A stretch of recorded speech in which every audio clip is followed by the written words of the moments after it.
Yesterday we covered the tragic passing away of Barbie Shi, also known as Big S or Ta S. She was on holiday with family in Japan when she contracted influenza, which led to pneumonia, which led to her passing away. And everyone's burning question was, what happened to Big S, Barbie Shi? Japan is medically advanced. Why wasn't this prevented? Could it have been prevented? These personal details were not known yet yesterday, but now allegedly shared by her family's tour guide. So this alleged account of what happened. So on January 29, 2025, Barbie Shi showed symptoms of coughing and asthma while in Hakone, Japan. Okay.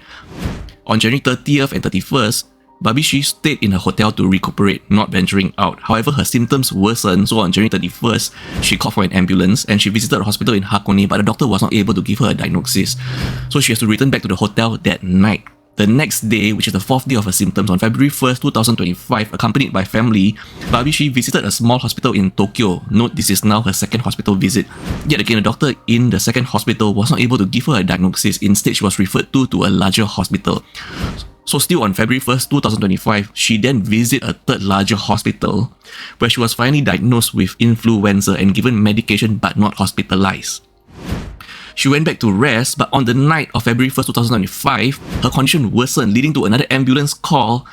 But sadly, she passed away due to pneumonia at 7 a.m. So she was given medication but not hospitalized. So she went back to the hotel to rest. But on the night of February 1st, 2025, her condition deteriorated overnight, leading to another ambulance call. Sadly, the pneumonia was too much for her and she was pronounced dead at 7 a.m. the next day, on February 2nd, 2025. So we have a lot of questions to ask, like, why wasn't Barbie Shi given a diagnosis earlier? Were there no influenza test kits in the first two hospitals?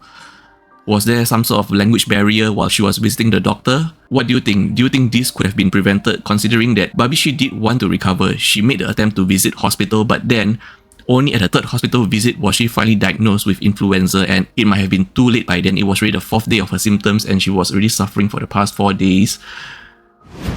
But this is just really heartbreaking to hear, You and your family were doing your best, to get diagnosed with, whatever you were having, but only at the third hospital visit, you were diagnosed with influenza, given medication, but still not hospitalized, and your condition worsened overnight, leading to pneumonia, and sadly, tragically, she passed away at 7 a.m. in the morning on the 5th day of her symptoms. Our condolences and thoughts to the family of Barbie Shi and her family.